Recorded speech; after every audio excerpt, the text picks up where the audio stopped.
I'm sorry, I just got a message of recording and I didn't want to.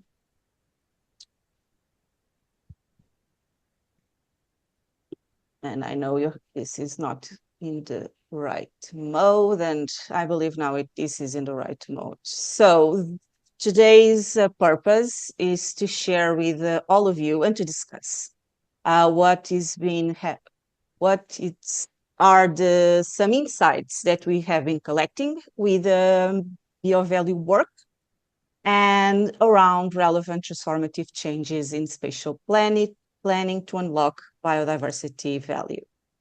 And for now, I pass the word to my colleague, Maria Partidario, to present you briefly the project and some project insights. Thank you. Thank you, Margarita, and hello to everyone. I presume you're all in European time zones, so that means good afternoon. Thank you very much for your interest in this webinar and in a way in the work that we are doing in this project BioValue.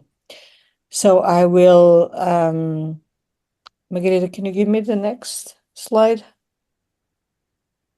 Okay, so today, and as usual in this webinar series that we've been running, there's a first section or first part on introducing you to BioValue project, what is it about? Then we'll have group discussions on the theme of today's webinar, and then we'll wrap up the conclusions and based on the discussions we had. Next, please.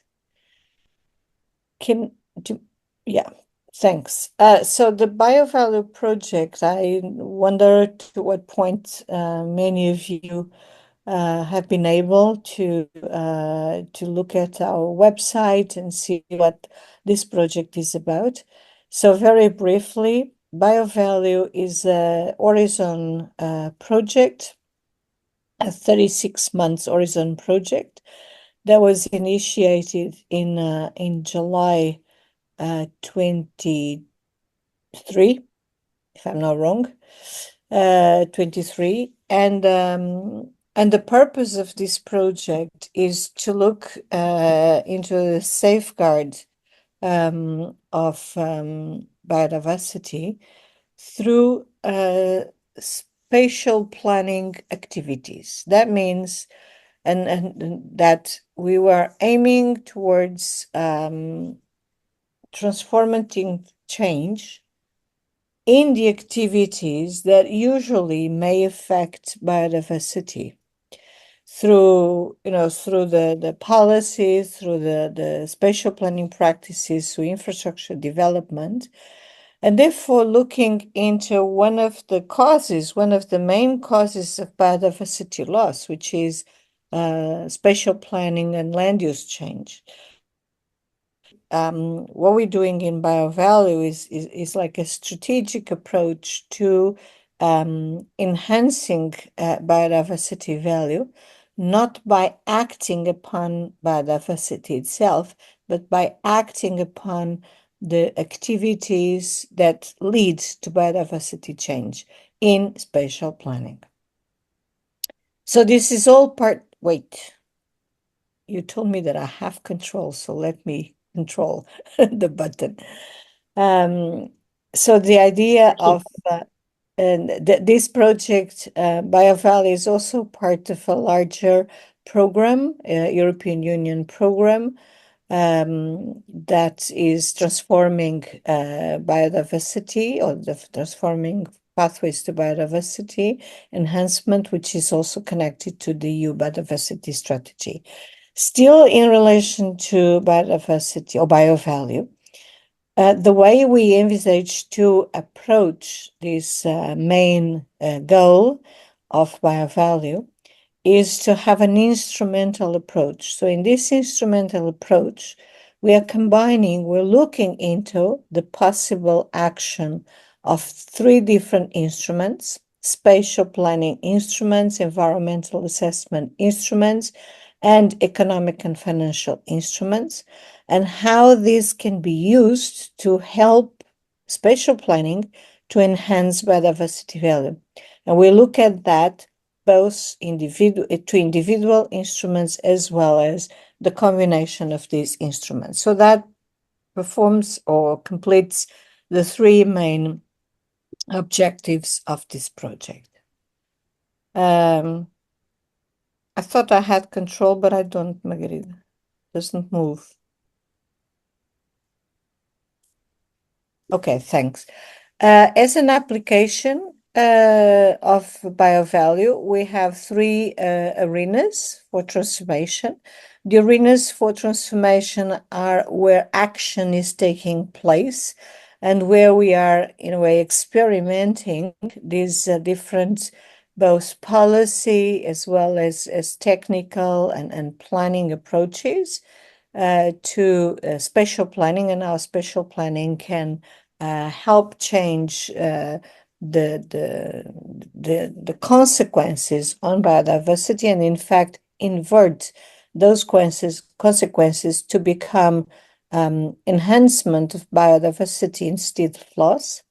These three arenas exist: one in Germany, in the Mecklenburg-Vorpommern federal state, in Italy, in the Trento municipality, and in Portugal at Mafra municipality. And all of the three arenas are different. They have a different setting, and so they allow us to reach out to biodiversity in a different way. In Germany, the issue is about re-wetting an area that used to be many, many years ago a wetland. Then it was somehow dried to become a farming land. And now the idea is to reestablish the wetland, or not fully, but partially at least, so recover in a way the wetlands characteristics. In Trento, we're talking about a river and the rehabilitation, the restoration of a river to become more natural, let's say, so recover a bit the naturalization of the river, as well as providing the characteristics that bring benefits driven by the naturalization characteristics into the human utilization of various funds around this river, including making compatible with an existing hospital that sits downstream in this river.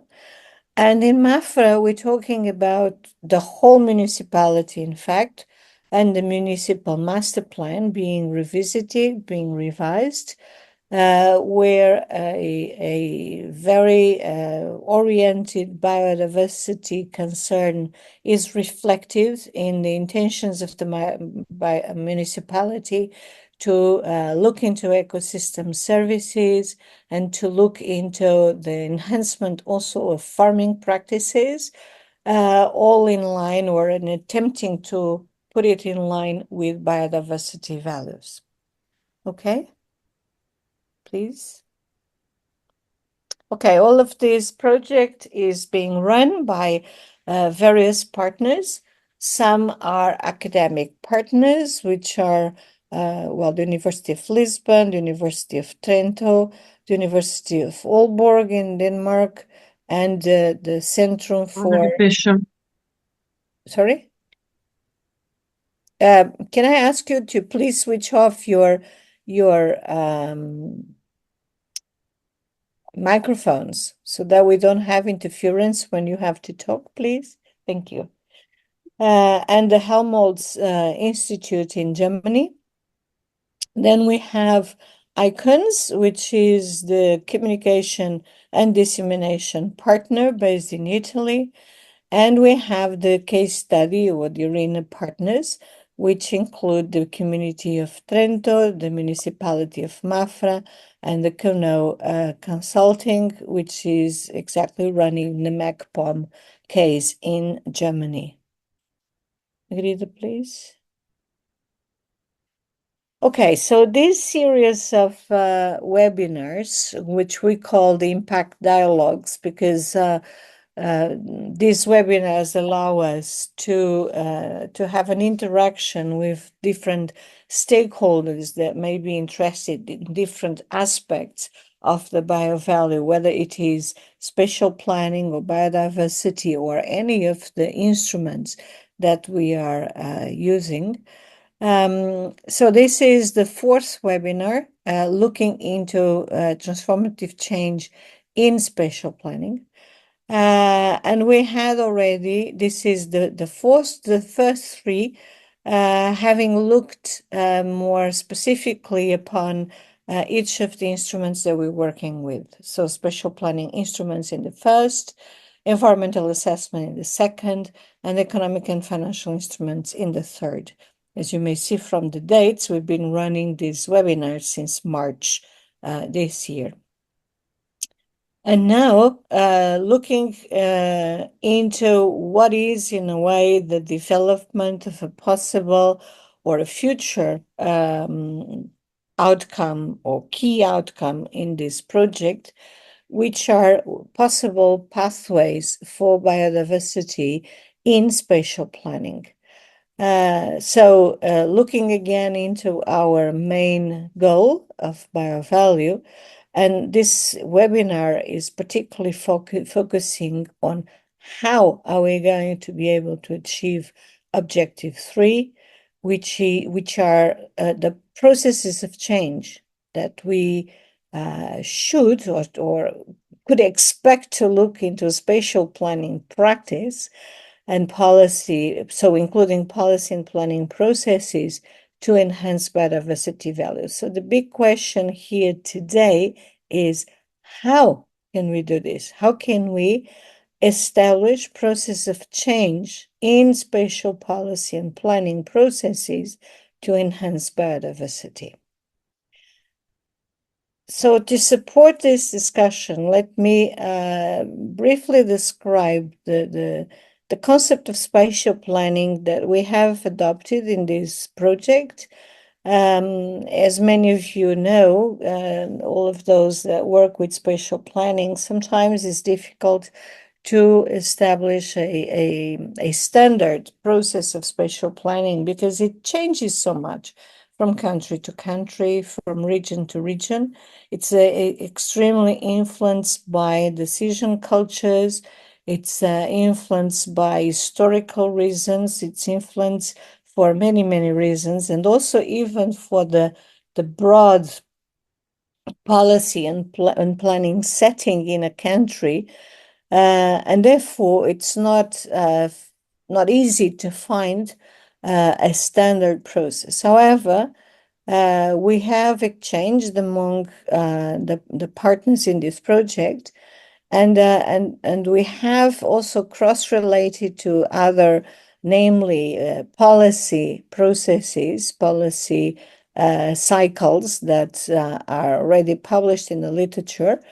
And we have come up with this multi-dimensional spatial planning concept, which includes, which is seen as a cyclic process. So a process that is repeating itself to the eternity, always motivated by different multiple dimensions. In particular, the existence of multiple scales. So we're looking from national or above national scales, such as European scale, or even more if we look into the United Nations. And on the other extreme, we're looking into very local or site-specific scales. So there's a range of possible scales across this spectrum of possibilities. And of course, each scale it's got its own challenges, but in a way they always relate to each other. A multi-actors dimension. in which we have not only those that are in charge of taking decisions, but we have all the other actors that are operational or are they contribute to the spatial planning, or they simply receive, let's say, the benefits or the effects of spatial planning, again, at the various scales that we just mentioned. We have the multi-sector scale, which engage all possible different economic activities, and also, the also urban development sectors such as housing, such as facilities, green areas, but also tourism and agriculture and forestry and transports. And so a different collection of sectors which all cross-relate in spatial planning. So spatial planning and the territory is exactly the space where all these sectors cross and meet and interact, and sometimes, or many times, get in conflict with each other, and certainly with biodiversity as well in many instances. And finally, the multi-governance levels, which is a major challenge to make all these actors and sectors and different skills operating together and making sense in terms of future development, and how priorities are established, how the boundaries and the dimensions or characteristics of each of the actors or the sectors can or should be contemplated. So throughout this cycle process at the center, there's always a collaborative governance, engagement, and co-creation process, which is something that needs to be encouraged, needs to be nurtured, so that we allow a more interactive process. And then throughout this cycle, or around this cycle, we go from the question why, why acting? What is the agenda? What is that we're here to do? What is that we need to develop and propose in order for development to happen?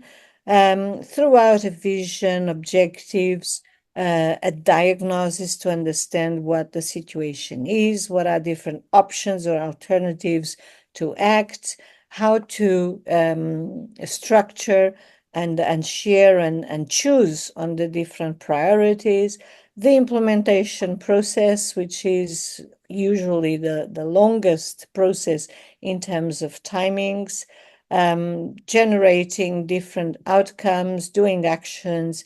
And then at some point, when we have gone through this process, actually get to a point in which we reflect upon what has been happening and consider what is that we need to change, what is that we need to continue doing, and how innovative we need to be. So, and that leads us again to a new agenda, and then the cycle starts again.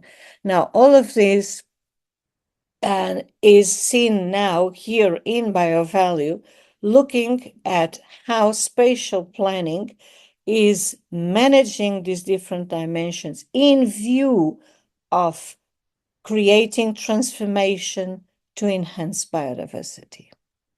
Next, please. So that's why in a way we call it unlocking biodiversity value in spatial planning, because biodiversity value has definitely not been in the routine and frequently within the concerns of spatial planners in a routine way. Of course, there's many spatial planning processes already that already have these biodiversity concerns recognized, including when ecosystem services are being considered, because that is a proxy way to get to biodiversity, but that unfortunately is still not sufficiently frequent. And that's what we would like to do. That's what, with this process, we would like to enable this change, using three instruments that, like any other instrument, helps. The instruments are there to help to assist these processes. Next, please. Okay, so if we look at, these are basically inspiration ideas for you and in the discussion groups. It's not to exactly respond what we already have here, because this we already know. So what we're looking for is for your imagination, for your experience, for your capacity to share with us how do you think, or what do you think might be, in this case, bottlenecks and impediments for such intended change. So we're looking, for example, into past dependencies, which are structural, such as the multi-level dependencies, like local level is depending on the legislation or decisions at national level, or institutional dependencies, which may also happen at different levels, or may happen because, a given initiative on a natural area might depend on what the natural without being protected, may depend on what the spatial planning master plan has been determining for that area, or structural patterns. We look into conservative processes or agency and whether those are open and able to change. As you know, change is always hard, but we see many times small incremental changes that at the end of the day may contribute to a process of change. Value that spatial planning gives to the land. So values may differ depending on the interpretation of those that are involved, and also it all depends on the outcomes that are actually being achieved. Sometimes there are changes at the very initial level of the planning process, like the vision and the spatial planning. But as we move throughout the spatial planning process, routine comes in and takes over. So the innovations that we were trying to do in the beginning of the planning process may eventually be overtaken by what are routines and things that people are more used to do. It depends, of course, on the political agenda. I don't want, again, to talk about the elections in the United States and the winning of the Trump, because that is going probably to change our lives all across the world. But let's imagine that we are able to do things that É will porque, olha, resist. parece-me César Marquês, eu, como César. Sophia, please. Sorry. I thought you wanted to say something about Trump. I was a bit worried, but no, you didn't. Okay. And then maybe the fact that we're always thinking about the net loss, so reduce the net loss in biodiversity, rather than thinking about the net gain. We need to think positively. We can't continue just talking about loss, because that's what people then, those that are not interested in biodiversity, that don't give a damn about it, if they keep listening about loss, that's all they know. So we need to think about gain. How are we going to gain with biodiversity? What's the benefit? And what's the benefit for all, rather than a constraint? Okay, now the intervention points. What can we do for such intended change? Maybe a co-production in terms of thinking together. For example, having farmers thinking together with the municipality towards more biodiversity.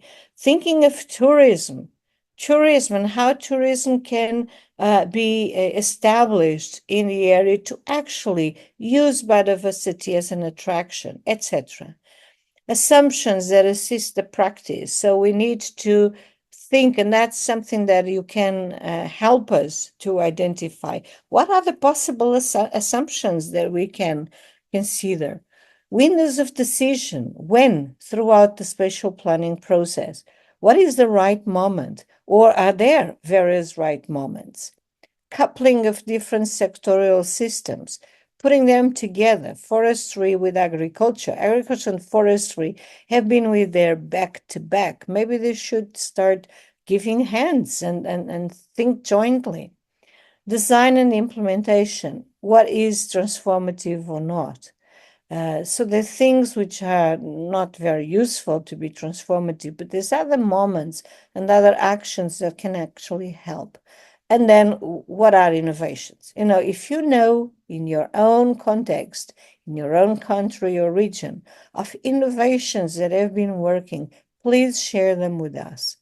We would greatly benefit and be very thankful for your sharing of your own experience. And I think that with this, it's the time to, well, ask first if there's any questions from anyone on what is proposed and what is expected from this webinar. Don't forget, biodiversity is the important thing here, but the focus is on spatial planning. How is that spatial planning needs to change so that biodiversity can be enhanced? Seems like everybody's clear, so I'll pass on to Margarida. Thank you, Margarida. Thank you so much. So now we are going to the second part of our webinar with the working group discussions around the themes and that question of the how can we do it? How can we transform spatial planning to value biodiversity, as Maria mentioned throughout her presentation. Let me just give you some rules, how are we going to work? So we have a motto, we have something that we want to explore. Based on the presentation and on some insights we have been collecting, we know that spatial planning needs to transform itself to value biodiversity. How are we going to discuss this? We will have 4 breakout rooms, and each breakout rooms are group discussions. We are going to be randomly grouped. And each of the 4 rooms has a specific moderator. So room 1 will be Maria Partidari, who's been moderating it. Room 2, Jorge Silva. Room 3, Ana Sá. And room 4, myself. We are the 4 from the University of Lisbon and colleagues in the BioValley project. We will use, but we will let the moderator also share with you the link. We will use a support platform to register our conversations and discussions. It's the Padlet, and we'll have a maximum of 40 minutes to make the discussion. So I will stop sharing the presentation, and now I will ask for the support of icons to start the breakout rooms. Yes. Only one thing, if Anna, Sa, and Margarida, if you could put yourself in the rooms because you're assigned. Okay, how can I do that? I don't know how to put myself in a room. I think, can you see the breakout rooms button? Yes. And I will. No, it doesn't give me that option. Doesn't only ask me options to recreate something. Okay, then I'll open the rooms and then we can. And then you will edit me. Okay, Yes. yeah. Thank you so See you much, later. Ludvika. Yeah.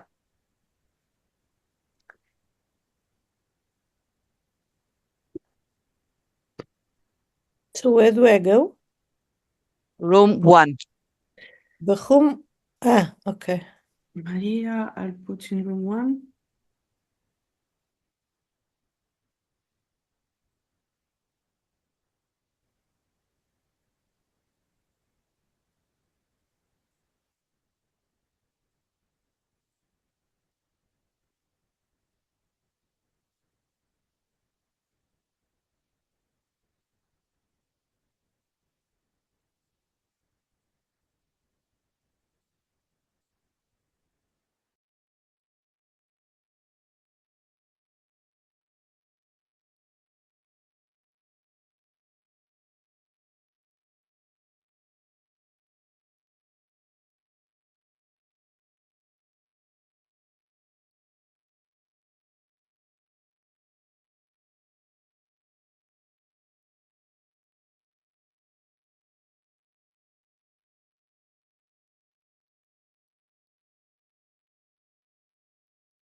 Hi, Ludovica.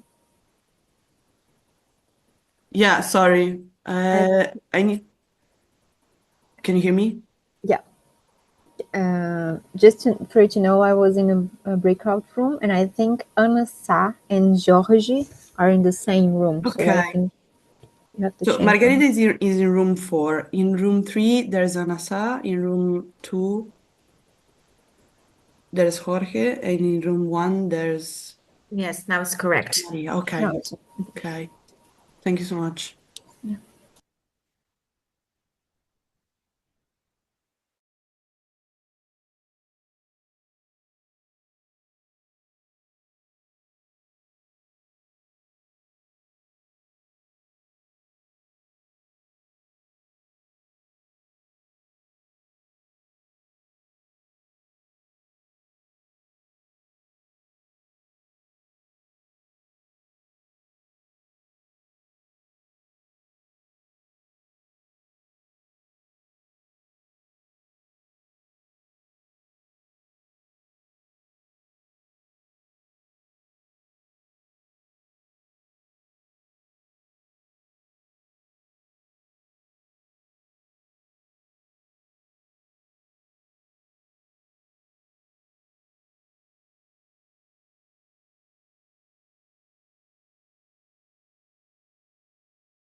Thank you so much for maintaining and be here for the discussion in the breakout rooms.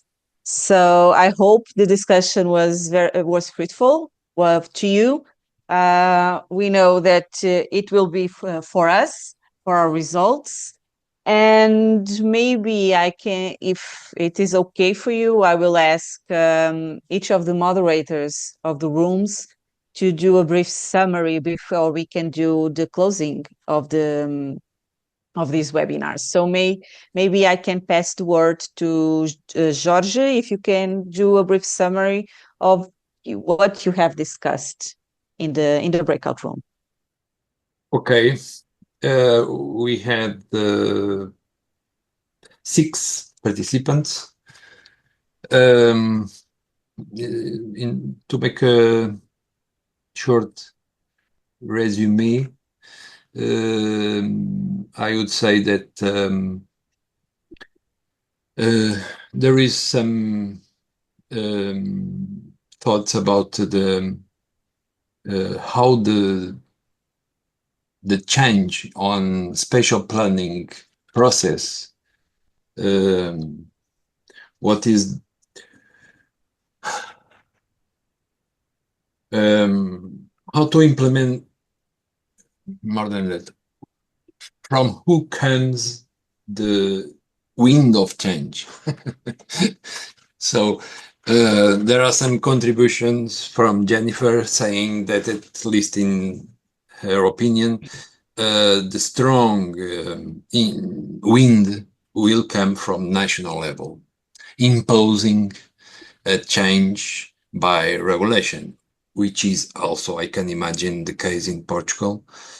But we stay a lot discussing how could we improve the spatial planning changes through winds coming from local levels and from the local organizations, NGOs, citizens, etc. So we are both we all agree that their changes can come from higher levels and also from lower levels.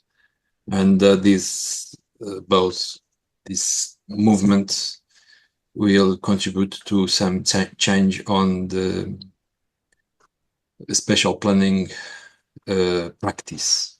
And also some contributions saying that in some cases the local experiences will be good seeds and niches for experiment, and then if there is success, to expand these best examples in order to extend the however Cesar, which are involved in the municipality of Mavra, in his opinion, the political will is a strong driver for change. And then some contribution related with what spatial planning does or does not in rural areas, in rural land uses, which in the case of Portugal, we know that the municipalities, through their local plans, are very focused on urban areas and infrastructures and real estate market, etc., etc., and they don't have, in many cases, tools to manage the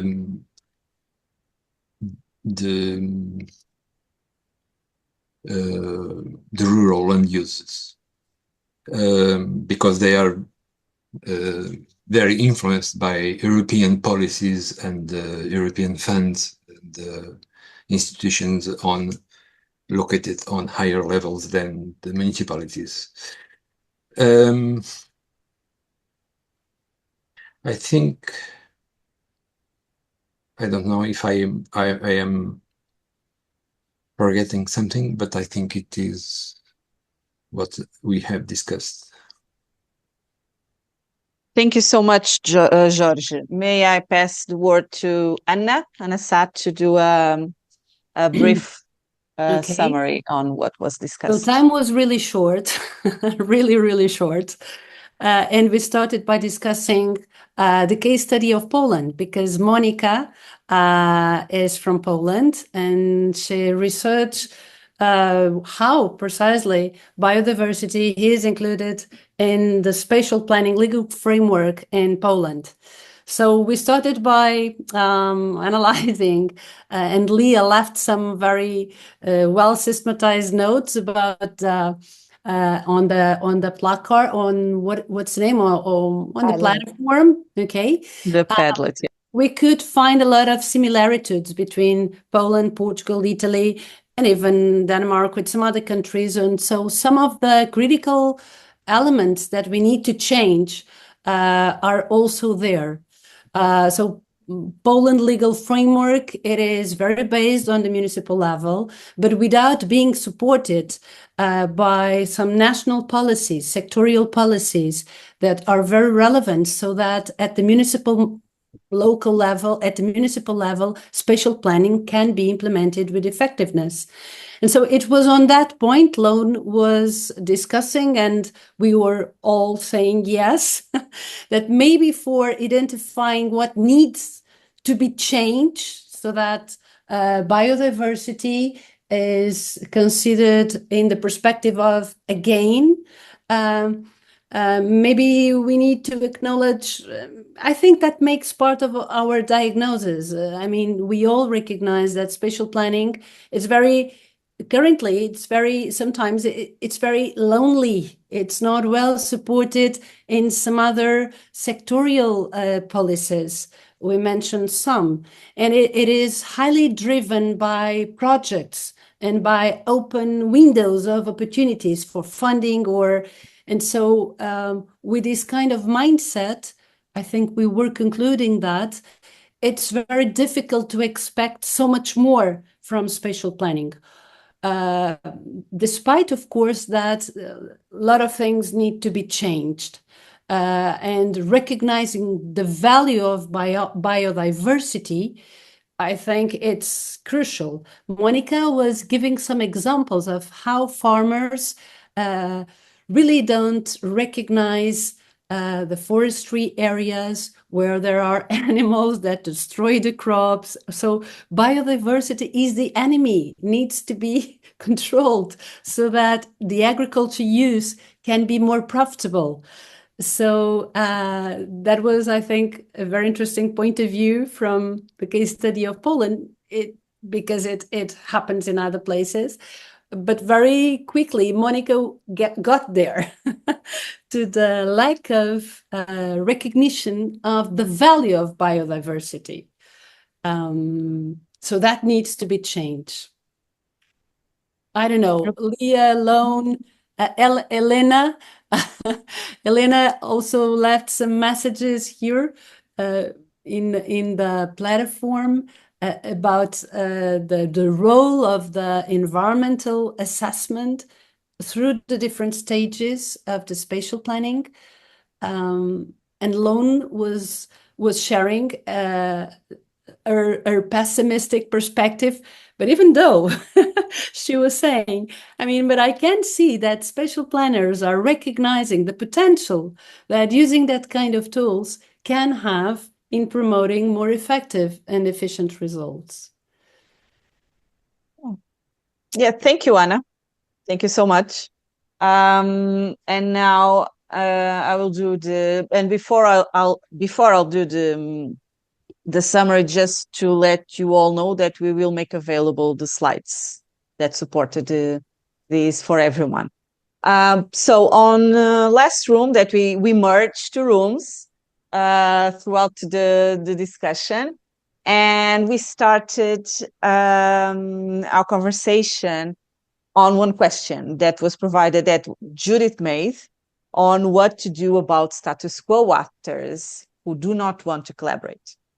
And we started the discussion around these collaborative practices, the need that this transformation, it's pretty much grounded on the need to have and promote collaborative practices and approaches in spatial planning. And around this ideal of collaboration within spatial planning, we discussed several aspects that are relevant to be aware, to be recognized, and to be worked upon, namely the scale issue, that this transformation is different if we are talking about processes at local level, even regional, national level. So the scale dimension is something that for collaborative processes also, it influences how this the system is designed and implemented. But we also discussed that for collaboration, and if we are talking about actors, there's some capacity building also that is needed. Why? Because there's this importance for a positive outcome to have aligned priorities, to have a convergence of some sort of objectives. I know it's different institutional backgrounds, but to have some sort of common ground to work upon. And so for that, we discussed this importance also of capacity building, not only to recognize the biodiversity and to understand the relevancy of biodiversity for the entire system, but also the capacity building to collaborate, to know how to act in a collaborative way.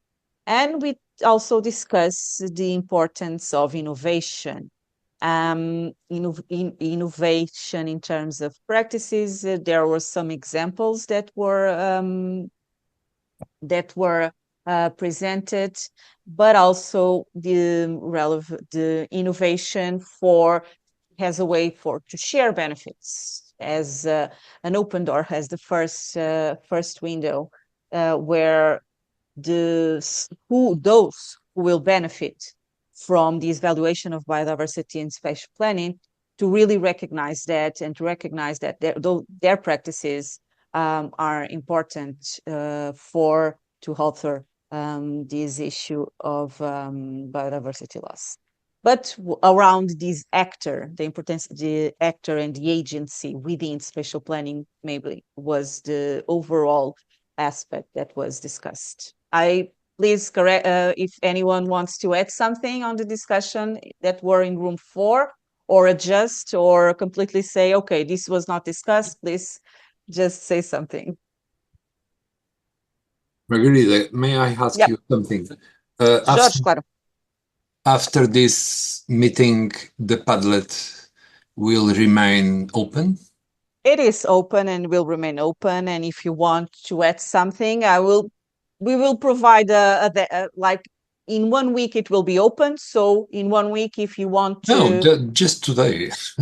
No, but throughout the week it will be open. Okay. And if you want to add something, please just add. And in a week we will start to do also the report of this, and we will share with all of you because it is quite important. So with this being said, I will pass the word to Maria Partidario for the closing remarks. Thank you. Thank you, Margarida. And maybe I would start by pointing out one other thing that was mentioned in room 4, which was the concept, the idea of the new normal.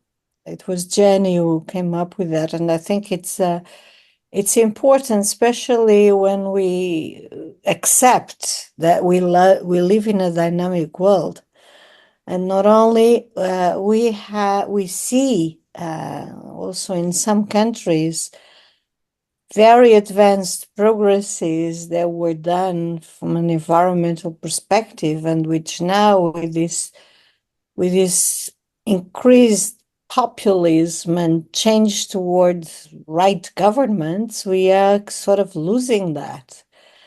And maybe eventually in another, 5 decades, we might be able to change again and be back to a different form of thinking. I think this is made of cycles, and in fact, this new normal, it's also important not because of these cycles, but it's important because people actually get used and think it's normal that, different things start happening.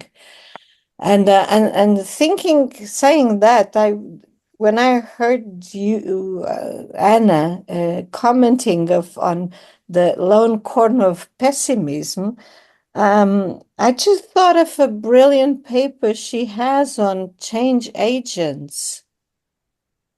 And so I wonder why after that paper she became pessimistic.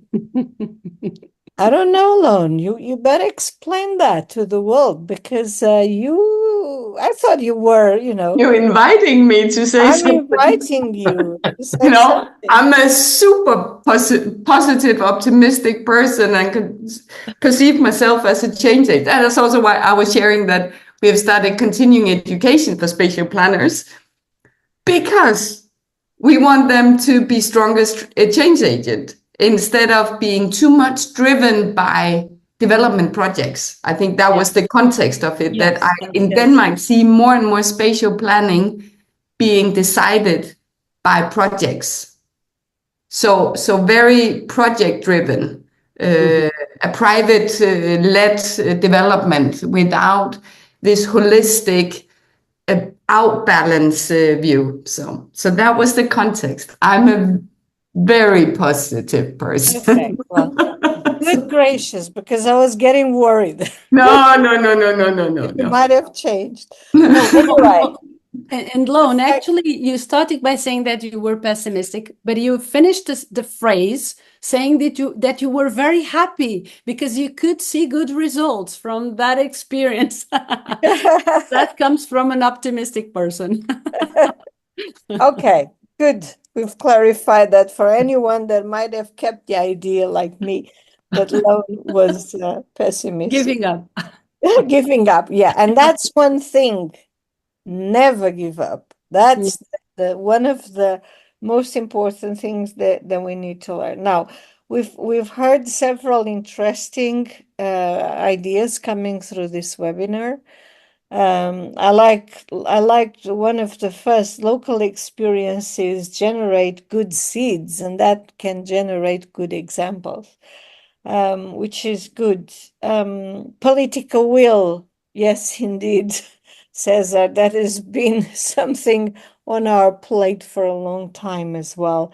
So that shows us also that we need to be change agents at the upper level, not only at the local level, so that we can convince our policymakers, our decision makers, that they need to change and they need to accept and have political will.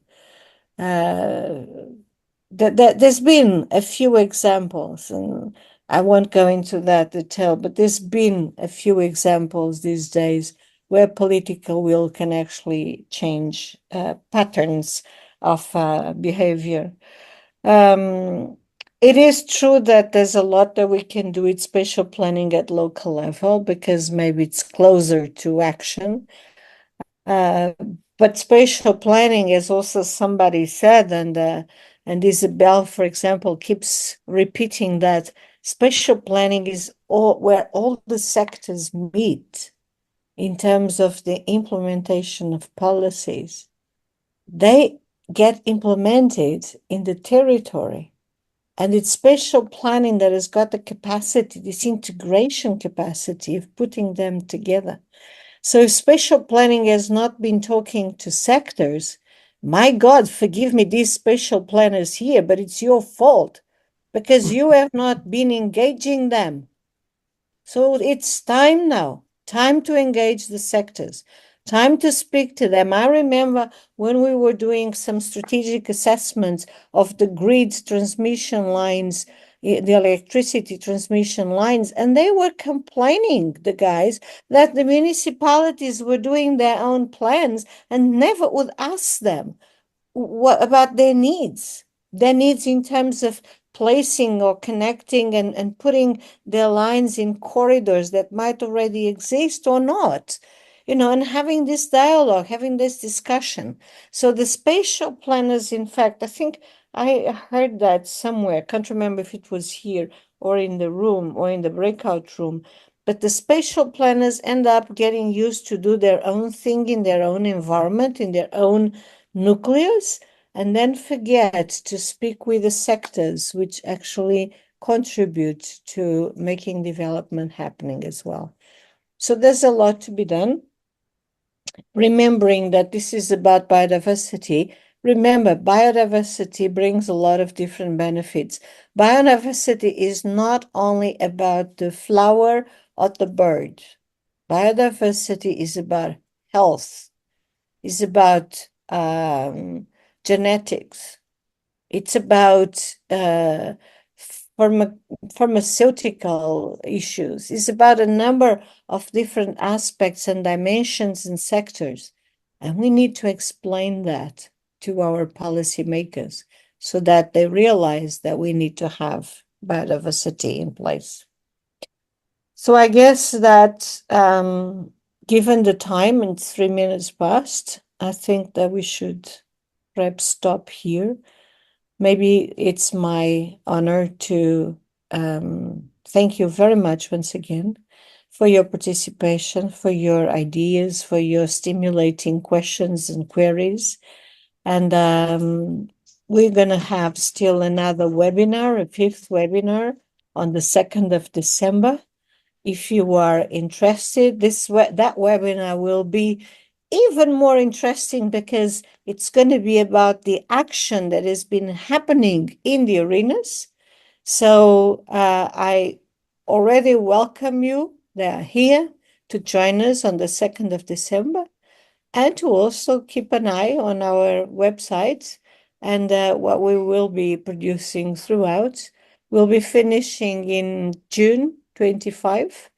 And I hope what we're doing will be a contribution to all of us. Thank you very much for your participation and see you next time. Thank you. Thank you. Thank Bye-bye. you. Bye-bye. Thank you. Thank you. Bye.